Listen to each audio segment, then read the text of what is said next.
Kenapa kok ustadz sekarang ini ngomongnya makin ngawur, makin nggak jelas? Misalnya Ustadz Abdul Somad.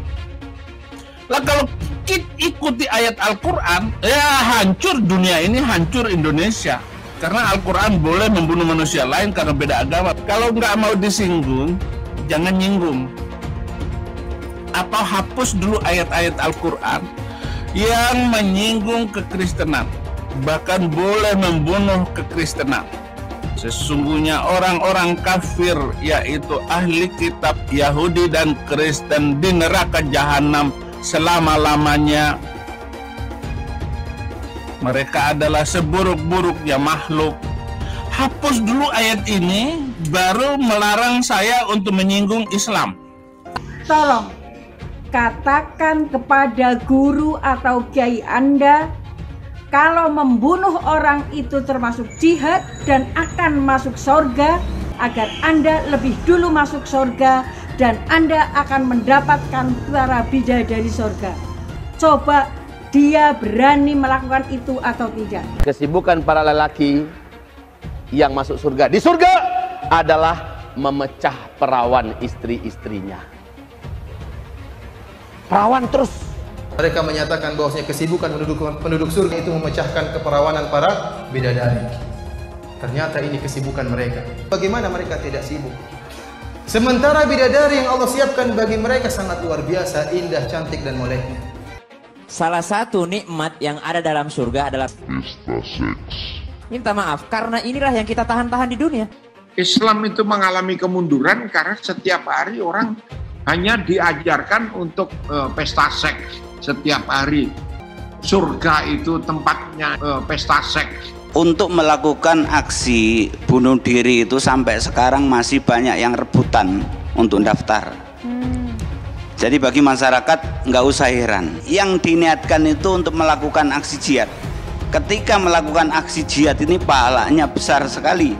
Jadi seperti itu. Jadi menunjukkan bagaimana saya ini muslim, saya ini mujahid, bisa memberikan ketakutan kepada pihak-pihak yang kami anggap atau saya anggap sebagai musuh. Itu adalah narasi-narasi yang dibangun oleh kelompok-kelompok teroris dan kelompok-kelompok radikal. Akan berbahaya jika seorang anggota dewan menyuarakan statement-statement dari kelompok-kelompok teroris dan kelompok-kelompok radikal.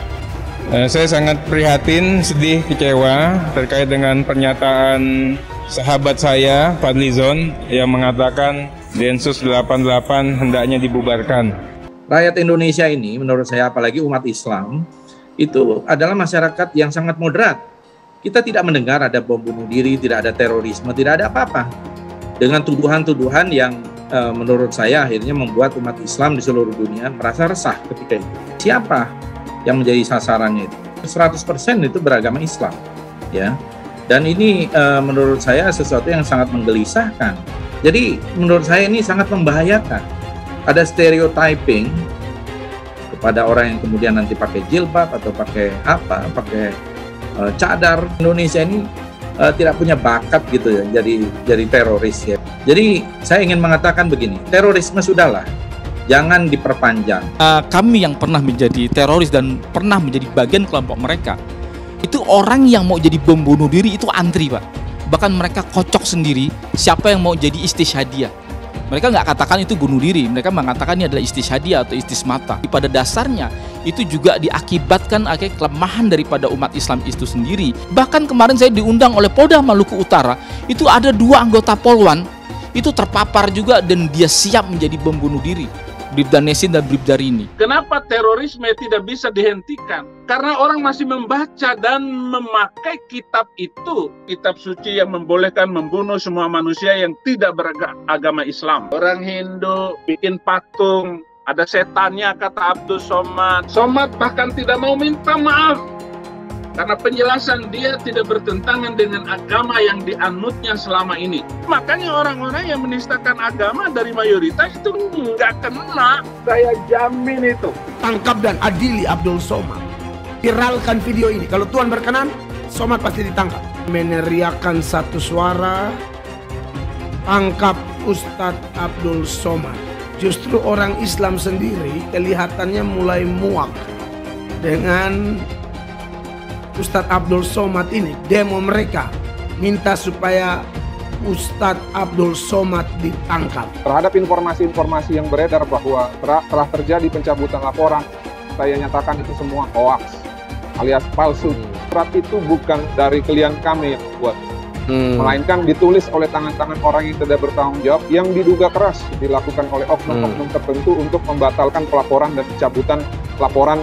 Tidak boleh orang menyepakati sesuatu hal itu dalam hal ancaman ya dan paksaan Mabes Polri untuk melanjutkan perkara tersebut. Suatu tindak pidana pengeroyokan dan penyiksaan dan juga penganiayaan terhadap beliau. Jadi nggak ada intimidasi dan apalagi ada isu-isu melakukan pembunuhan dan sebagainya. Kiki itu sudah mengucapkan terima kasih dengan Pak Napoleon Bonaparte dengan surat pernyataan yang dibuat dan sebagainya. Bahkan Kiki sendiri itu sudah mencabut laporan pengaduannya. Justru banyak sekali orang yang merasa ya terbantu kan terselamatkan dengan masuknya Napoleon di sana seperti itu, termasuk saudara Kiki sendiri.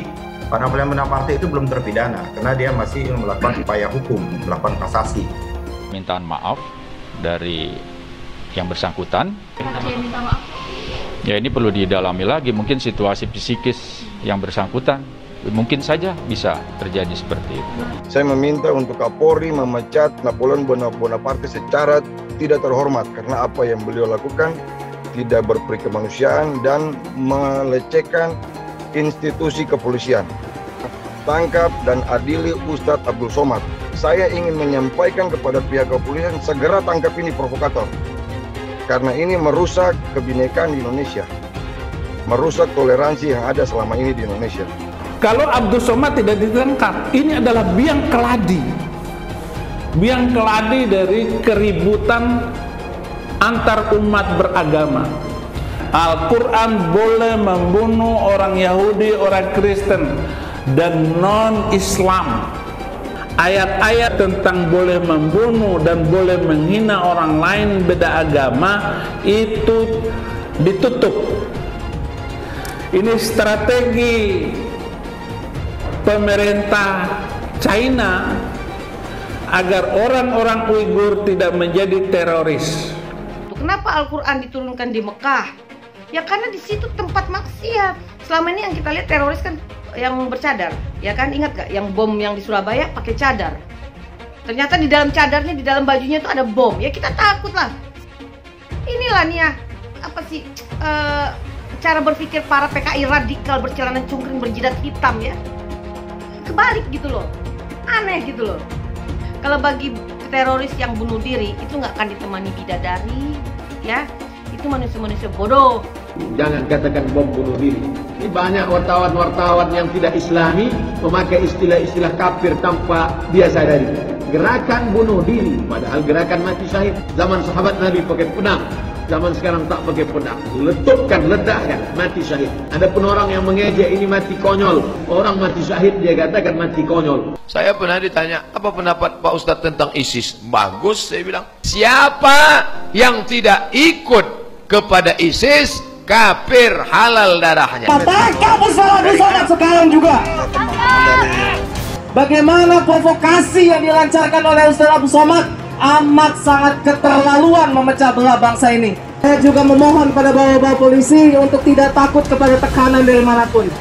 Laporan terhadap Ustadz Abdul Somad itu sudah dilaporkan dari beberapa tahun yang lalu. Namun apa yang terjadi justru tidak pernah dipanggil. Minta maaf pun tidak mau karena di dalam konferensi persnya di MUI kan beliau cuma menyatakan begini, bahwa jika beliau meminta maaf berarti ajarannya harus direvisi.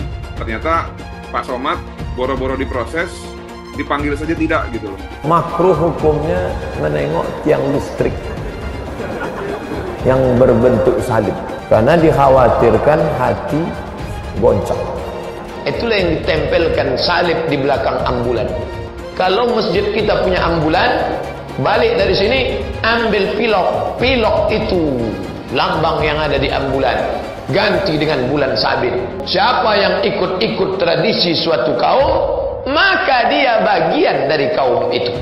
Berita di luar ini bahwa MKC meminta maaf. Saudara-saudara, tidak ada minta maaf. Ahok aja diedit itu videonya sehingga Ahok dikenakan pasal penistaan agama. Ahok dibilang maaf, kalau minta maaf berarti dia terbukti bersalah, tetap dituntut. Ya, jadi ini kan setting ini supaya pihak KC atau pengacaranya mau membuat kata maaf juga. Jadi jebakan Batman ini kan ternyata KC-nya kuat. Batu hitam itu ya Allahnya orang Islam, walaupun seluruh ulama Islam mengatakan kami tidak menyembah batu hitam. Tetapi kenyataannya kenapa harus pergi ke Arab Saudi untuk mutar-mutar batu hitam itu? Bahkan kita kalau naik haji itu putar 7 kali. Sekali putar, cium itu batu hitam. Putar lagi sekali, cium batu hitam itu. Tidak ada masuk surga di dalam Islam itu. Lalu saya tunjukkan ayatnya. Quran surat Al-Ahqaf ayat 9. Jadi Nabi Muhammad tidak tahu apakah dia masuk surga atau tidak.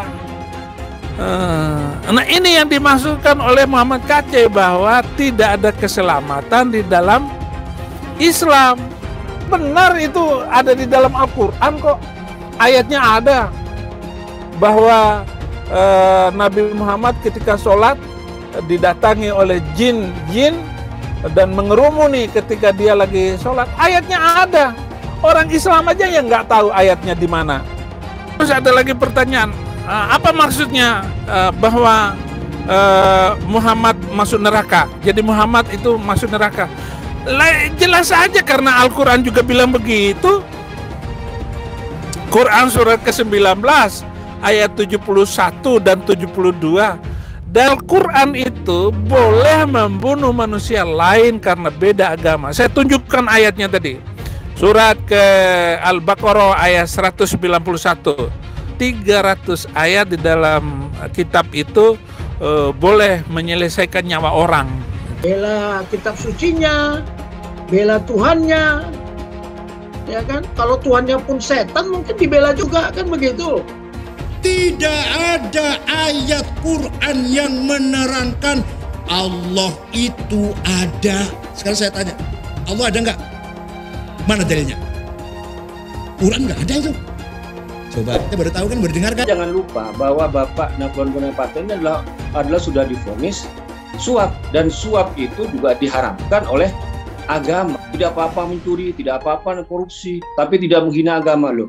Sama saja perbuatan mencuri pidana itu juga diharamkan oleh agama. Kalau seperti ini apa bedanya dengan seorang teroris? Oleh karena itu bagi saya wajar ya kalau seandainya Napoleon Bonaparte ini marah kepada KC. Orang lain tidak boleh menghina agama Islam. Jangan menggunakan kata Allah untuk berlindung atas korupsi. Mau ditangkap tiba-tiba jadi rohani menjual nama Allah. Jangan menggunakan nama Allah sembarangan. Jangan menjual nama Allah untuk korupsi, untuk berlindung di balik mempertahankan status quo atau kenyamanan korupsi tadi. Tidak bisa. Wah, habis dihajar begitu, wah kacanya udah ampun-ampun, bayangin itu orang kena gula, pincang gitu ya, udah timpang begitu, kena gula, dihajar habis-habisan, badannya kurus lagi si KC kan, Anda tahu sendiri itu si KC, orangnya kecil begitu, disiram air, dihajar lagi, bangun dihajar lagi, wah ngeri saudara itu, jangan di ini Pak, nggak boleh Pak sama keluarga, oh nggak bisa, ini bisa dibunuh si KC ini. Bisa dibunuh, kalau kita diam bisa dibunuh. Justru kalau kita teriak, kalau sampai KC mati, kita sudah tahu nih siapa yang bunuh dia nih. KC itu ya harusnya yang sebandingnya tuh dengan Irina Handono, Abdul Somad, itu yang harus ditangkepin. Ustadz Abdul Somad itu guys, mereka adalah penista agama, sudah dilaporkan bertahun-tahun, tetapi tetap saja tidak ditangkap oleh polisi, karena polisi takut oleh umat mayoritas agama Islam guys.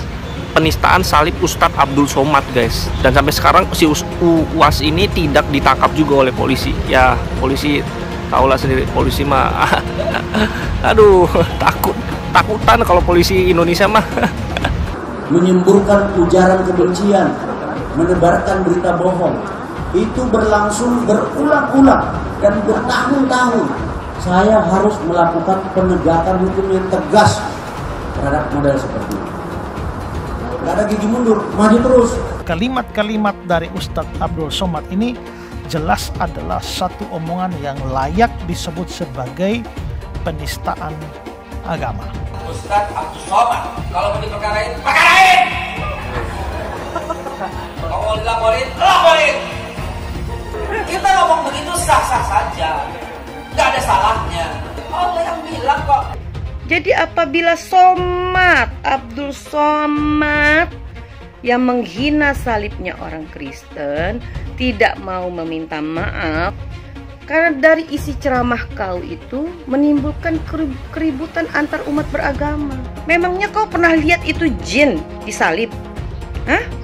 Dan mereka merasa marah dan tersinggung karena mereka merasa kau melecehkan agama mereka, salib mereka. Walaupun kau pernah lihat ada jin atau tuyul, ada apapun di salib, nggak usah kau omongin. Mungkin aja Somad ya. Apabila ada orang non-muslim mengatakan di tasbih itu ada tuyul, kuntilanak atau genderuwo, marah nggak kau? Ingat loh, nanti di neraka itu justru banyak yang muslim yang masuk neraka. Agama musuh besar Pancasila. Indonesia itu harus memisahkan antara agama dan negara. Agama dan negara kalau dicampur aduk, maka dua-duanya akan mundur. Kalau negara ingin maju harus dipisahkan dari agama. Mana lebih bagus Pancasila sama Al-Quran?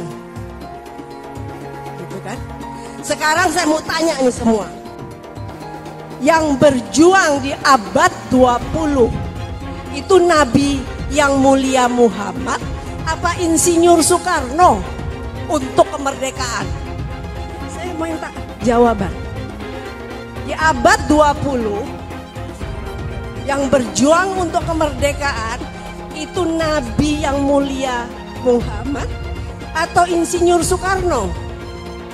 Ayo jawab, nggak ada yang berani.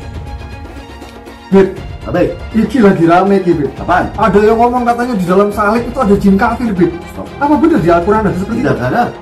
Terus dia ngolok-ngolok lagi simbol Tuhan agama lain sampai dibikin kepalanya ke kanan apa ke kiri. Apa boleh di Al-Quran seperti itu? Tidak boleh. Dia ngomong lagi, Bib, katanya jin kafir itu manggil lo, haleluya.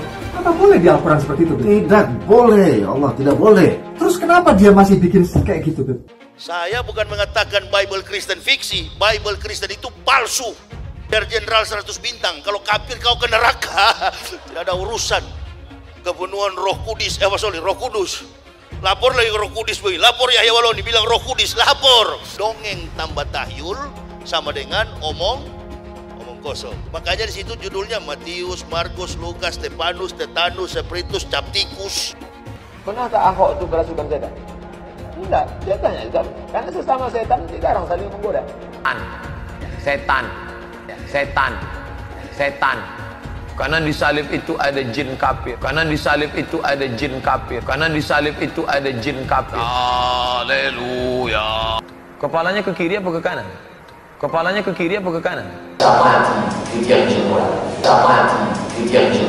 Tetap percaya salib itu lambang mulia, bukan jin. Kok ketawa? Aku nggak nyindir siapa-siapa loh. Tidak benar. Saya ulangi, tidak benar bahwa Nabi Muhammad sudah dapat jaminan surga. Tidak ada ayatnya Muhammad masuk surga. Muhammad sendiri dikerumuni jin. Ada ayatnya Muhammad dikerumuni jin. Muhammad itu dekat dengan jin. Pokoknya saya bongkar budal badil. Kitab karangan manusia, kitab dongeng Arab kita bongkar. Ayo nyadar bangsa Indonesia. Nyadar ya, tidak ada apa-apanya Muhammad bin Abdullah itu. Katanya Muhammad itu utusan Allah. Tapi kenapa tidak satupun wahyu yang turun kepada Muhammad? Jelas ya ayatnya. Muhammad ini dekat dengan jin. Saya nggak pernah mundur untuk kebenaran, keadilan, kejujuran dan peri kemanusiaan. Gue nggak pernah mundur. Dan gue gak pernah takut juga sama lu. Siapapun yang rasis, gue akan hadapin. Karena rasis itu tidak berperi kemanusiaan. Sama saya ditanya dulu kan, kamu nyesel gak statement kamu di Pulau Seribu sehingga mesti masuk penjara. Tidak pernah nyesel.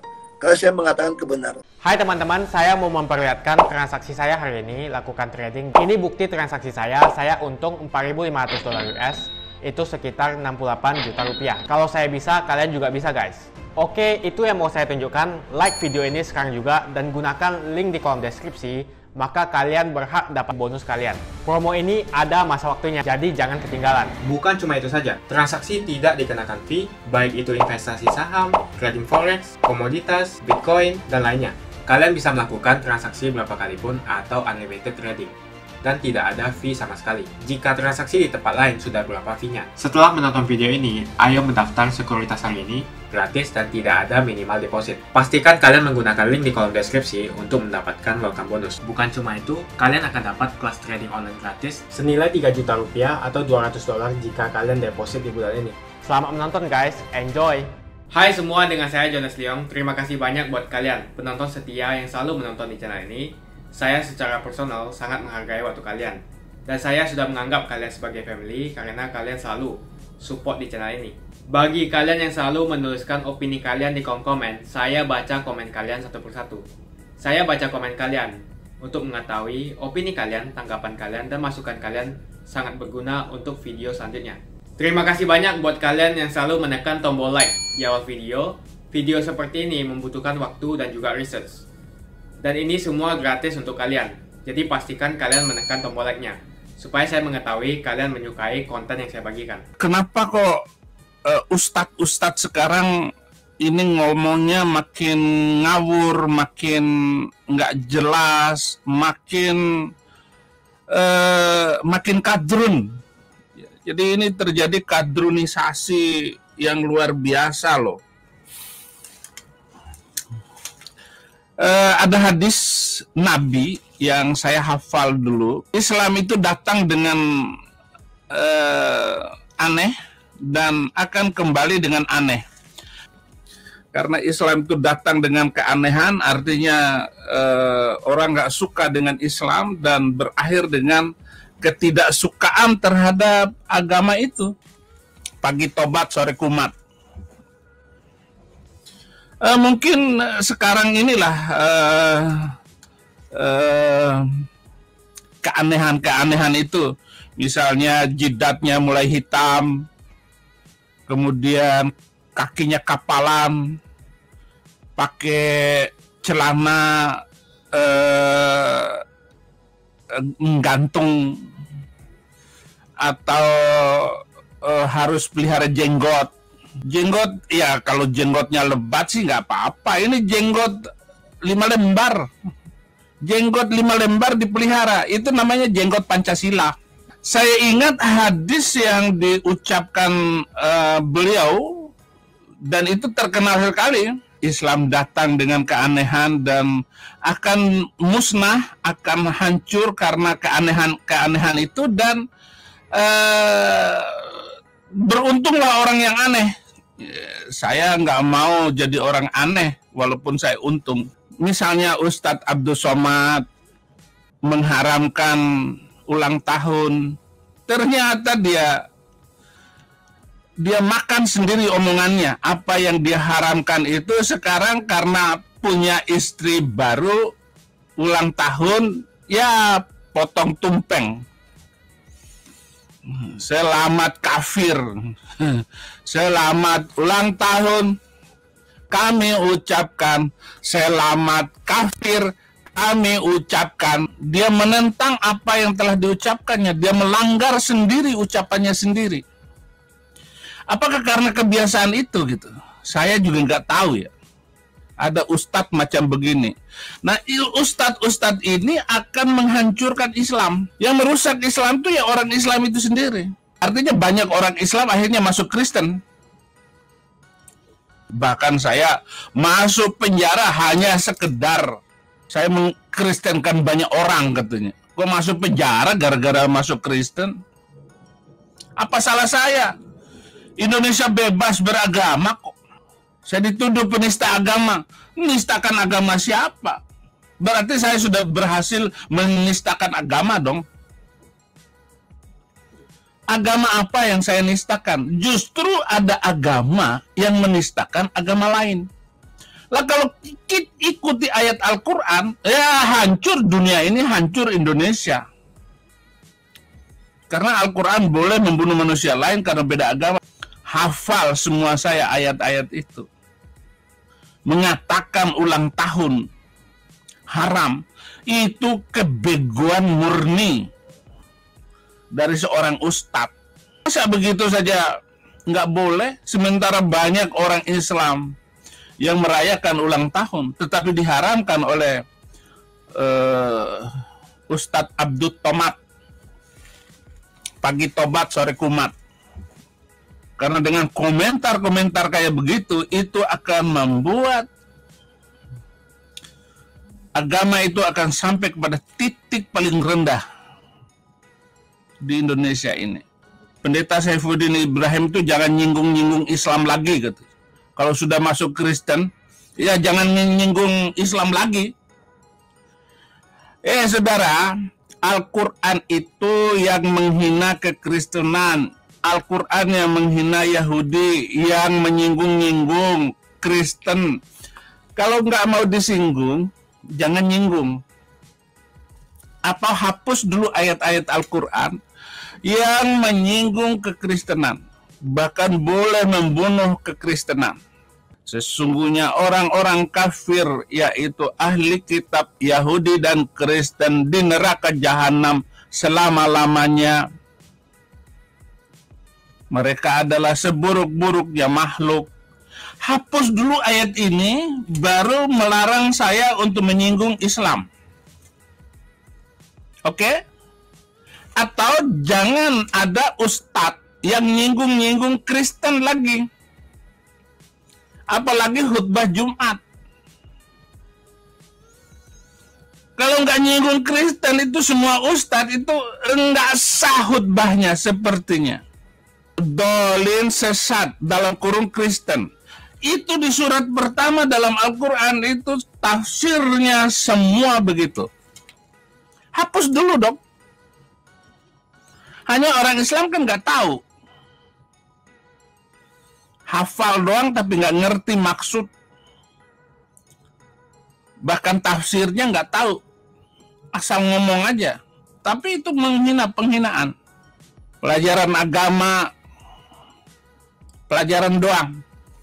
Barang siapa yang mencuri, potong tangannya. Nggak berani dipotong.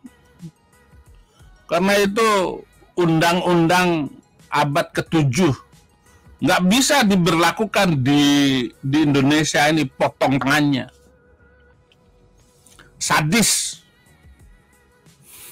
Undang-undang sadis itu ya cukup untuk abad ke-7 itu. Sudah nggak bisa lagi.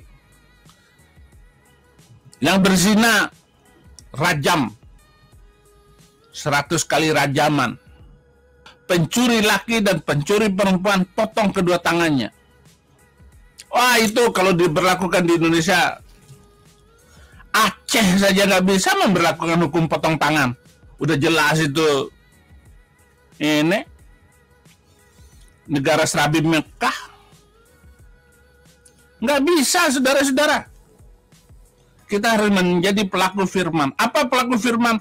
Kasihilah sesamamu manusia. Bukan kasihilah sesamamu agama, sesamamu Kristen, nggak ada. Dengar baik-baik. Kasihilah sesamamu manusia. Arab Saudi itu surplus APBN 700 triliun tiap tahun. Itu dari uang haji, saudara. Sementara negaramu sendiri miskin, susah. Saya bilang sama bapak saya dulu, jangan naik haji, ayahku. Biarkan uang itu untuk sekolah adik-adik saya. Biar pintar kayak abangnya. Hanya sekedar untuk pakai topi haji, lalu naik haji. Ya, tapi saya bangga punya ayah yang luar biasa. Selamat jalan ayahku. Asyarru min ahluz zaman ulama'uhum. Sejahat-jahatnya manusia pada waktu itu adalah ulama. Minhum tahrujul fitnah wa ilaihim ta'ud. Dari mulut mereka keluar fitnah, dan fitnah itu akan menimpa mereka, akan kembali kepada mereka. Ya, sama persis dengan ustadz-ustadz kadrun sekarang ini. Ustadz terkenal, istrinya hanyalah kendaraan yang harus turun mesin, gitu. Nah, itu namanya ustadz montir. Dan berapa banyak ustadz itu kena timpa fitnah yang keluar dari mulutnya. Ahok dihina. Nah, sekarang kena semua itu. Ustadz-ustadz kadrun kena akibatnya. Haleluya. Bisa nggak ada kaitannya nggak? Dengan kemajuan ekonomi, dengan menghafal kitab. Menghafal kitab Injil. Apa untungnya? Tapi tidak memberikan dampak apa-apa terhadap apa yang dihafal itu. Dan tidak memberikan keuntungan sama sekali bagi kemajuan teknologi dan kemajuan seseorang di dalam pencapaian etos kerja, efisiensi. Nggak ada. Kalau nggak ada, ngapain? Untuk apa? Atau itu maksudnya Nabi Muhammad bahwa mengatakan bahwa Islam Al-Quran tinggal tulisan. Saya juga senang dengan hadis ini. Makanya saya hafal di luar kepala. Bagus apa yang dikatakan oleh Nabi bahwa Al-Quran tinggal tulisan. Makasih banyak buat kalian yang nggak skip dan nonton video ini sampai habis. Saya secara personal sangat menghargai waktu kalian. Makasih banyak buat kalian yang sudah tekan tombol subscribe, dan makasih banyak buat kalian yang sudah tekan tombol loncengnya. Jangan lupa bagikan informasi ini ke teman atau family Anda. Mungkin teman atau family Anda membutuhkan investasi ini. Oke guys, sekian dulu dari saya. Jangan lupa follow Instagram saya di @johannesleongofficial untuk kata-kata motivasi setiap harinya. Bagi kalian yang termotivasi nonton video ini, ayo like video ini dan subscribe di channel ini. Dan buat kalian yang sudah subscribe di channel ini, jangan lupa tekan tombol loncengnya supaya kalian mendapatkan notifikasi setiap kali saya upload video. Hai teman-teman, kalian sudah membuka akun untuk melakukan investasi atau trading? Jika belum, membuka rekening sekuritas itu gratis loh. Bahkan cuma butuh 5 menit saja. Cepat dan simple. Dan semua bisa dilakukan secara online. Sampai saat ini ketika kita mau melakukan investasi saham atau trading forex, kita masih menggunakan cara yang kuno. Seperti kita menelpon banker atau broker yang melakukan atau mengeksekusi transaksi kita. Tapi apakah kalian tahu, untuk membeli saham atau forex, kita cuma login, lalu memilih apa yang kita mau, lalu masukin angka berapa banyak yang ingin kita beli, lalu tinggal klik. Sesimpel itu. Sampai saat ini kita bingung mau investasi saham luar negeri, trading forex, komoditas, dan cryptocurrency di mana tempatnya. Kita bisa lakukan semua trading di sini, karena sekuritas ini merupakan one-stop shopping. Sampai saat ini kita membayar fee di setiap transaksi kepada banker atau broker. Setiap kita melakukan transaksi jual beli, biasanya kita dipotong fee oleh platform kita. Kalau dalam 1 bulan kalian melakukan transaksi 1 kali, mungkin tidak terasa. Coba kalian melakukan trading sebanyak 100 kali. Sudah berapa fee-nya? Misalnya kalian membeli saham Google dengan fee per transaksi $10. Jika kalian membeli saham Google 10 kali, maka fee transaksi sudah $100. Belum lagi kita akan dikenakan fee ketika kita menjual saham itu. Itulah sebabnya kenapa saya memilih sekuritas ini, karena tidak ada fee sama sekali. Saya ulangi, tidak ada fee sama sekali ketika kalian melakukan transaksi. Dan yang kedua, kalian bisa melakukan unlimited trading atau trading sebanyak apapun. Ya, kalian bisa melakukan trading 10 kali, 100 kali, 1000 kali dalam sehari tanpa dikenakan fee. Jadi berapa banyak uang yang kita hemat dari fee saja? Menarik bukan? Jadi apa yang kalian tunggu? Mendingan kalian cobain sendiri aja deh. Tutorial bisa kalian cek di kolom deskripsi. Bukan cuma itu, kalian akan dapatkan kelas trading gratis yang nilainya 3 juta rupiah jika kalian deposit di bulan ini.